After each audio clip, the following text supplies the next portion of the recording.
Varun, what's a DEOP? That's distributed energy optimization.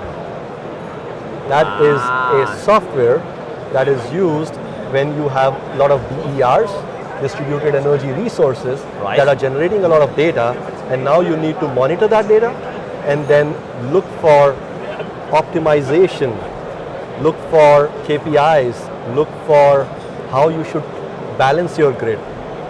That is what the software is providing you. Okay, now, in order to make it real, is there any examples of where you're using this already? A lot of them actually, but maybe I'll pick.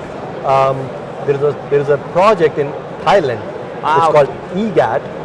Okay, and it's a project developed by EGAT, Electricity Generation Authority of Thailand. Right. And what they are doing is they have a solar PV plant which is floating on water, which is common, but they are using mixed generation from solar as well as hydroelectric. This is the largest plant doing this today, and that's where the DEOP software is also installed. Now, I had the opportunity yesterday to meet with your colleague Clemens, and he gave me an overview of the hardware that's driving that project. So what kind of software is driving this project? So this software is basically monitoring all the data and helping this grid to be balanced. So you are generating electricity in solar, and you are generating it in hydroelectric. So which means in the day you are taking solar energy, in the night or evening you are basically using hydroelectric. How do you actually balance it? And that is where the software is giving you all the information. It's monitoring, it's then identifying where are the gaps, how the forecast, it is going into forecasting and then giving you information about how do you have the optimized energy utilization from both the different generation capabilities. Now, in the world I grew up in, back in the 90s and early 2000s, software was always on-prem. You bought, it came in a CD, you installed it, it was there. Where does all this software hang out?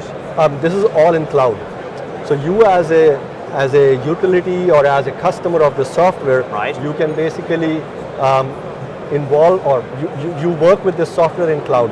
We are giving you a tenant, we are giving you a login, you are then letting us know your information about your assets, which are the assets that are generating data, and then all of the configuration is done by us.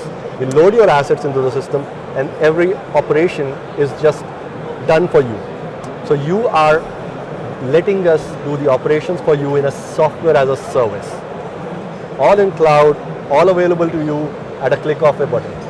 Now again, in my world, when we would be doing this, back in my day, you'd need a team of people you'd be installing it and maintaining it and patching it and whatever.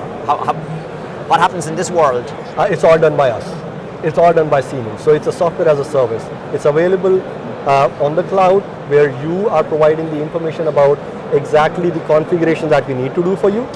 And then the daily operations are just done by us. So we will identify your inverter, for example, your CHP controller, your SCADA. We will tell you what information we need from you to identify these specific assets. You provide us that information, and then we load those configurations into DIOP. And then you as the entity using the software will log in, and you will see all of that data status of that particular asset directly on the software. You will have your asset listed on a map. It could be a real map or a virtual map. No, we can actually generate a photo of that map for you, where then, if you are on a GIS map, it could be really distributed. So what we try to do is to go beyond a line diagram, but actually a photo of that map, which is showing you. It makes it a little bit more realistic. It's realistic. It's giving you the picture of how your distributed resources are, but it's not like that expanded. You can have that in a smaller image, and then you click on your asset, and then you see the status of that asset. What is the generation? What is the when is the optimized time to use that generation? Those are the kind of KPIs that start developing or generating into the software, which you can then see and monitor. And then, if I may, so as the customer, well, you would hope that I'm aware of when's the best time to utilize different things, and you set that profile in the software, and the software does it. I don't have to sit there waiting to hit return when's the right time and my whatever. No, this is all operations done. So operationally it is done by us, but based on the customer's needs, parameters. But the generation of KPI based reports is all automatic.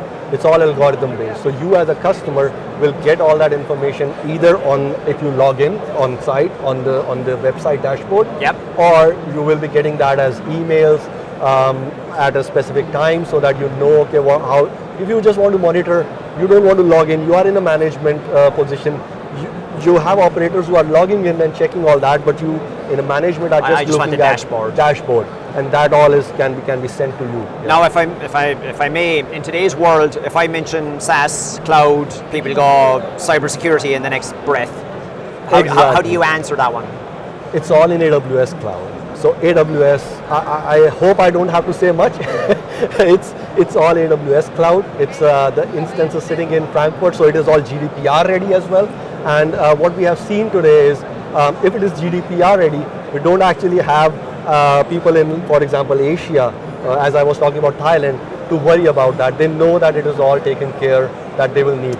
But of course, you have an option to then, if there are needs, then we can have a cloud instance anywhere in the world. It's all in cloud. So, but security-wise, apart from data security, it's also your general security, it's best cyber in class. Security. AWS is best in class. And it's best in class. And if I may, what's becoming more harder for everybody is that if you try and do it yourself, where do you get the skills? How do you keep up to date or whatever? Okay. So it's all scalable. It's easy to scale up. Last question, if I may. The example in Thailand is solar hybrid with hydro. Supposing I have EVs or battery store, because one of the common themes here this week has been, it's not just about managing my solar on its own anymore. I have to put it together with storage or EVs or even in the home, whatever. So it's distributed energy resources being tied together. Exactly. So you play into this? Exactly. I mean, as you can see, so if it is e-car operations, we are taking data from e-car operation center. If it is SCADA, we are taking the data from SCADA. All the data, all the assets are mapped into one. You have a very high level view of everything that you are doing. It's all coming in via APIs that are very common, like OPC UA, MQTT, IEC 104, SIM standards. It's all the interfaces are available, all the APIs are available. You can connect all different kinds of assets into one system, one solution, where you can then monitor everything in one dashboard. It is all referenceable. You can correlate the data. You can map it to your KPIs and then generate information that you need.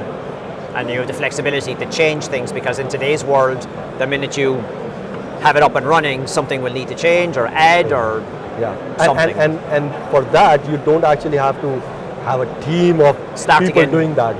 You just need to inform us. We are doing the operations, we will do the configuration for you, and it's on cloud, so it's on the fly. So you will have all that information available as soon as we load it into the system. And you can make changes to configurations. You can have different assets loaded up, you can have different assets edited at a click of few buttons, and it's all available right when it is done. Okay, thank you very much. Well, I now know what DEOP is. Thank you very much. No problem, thanks a lot. Happy to help.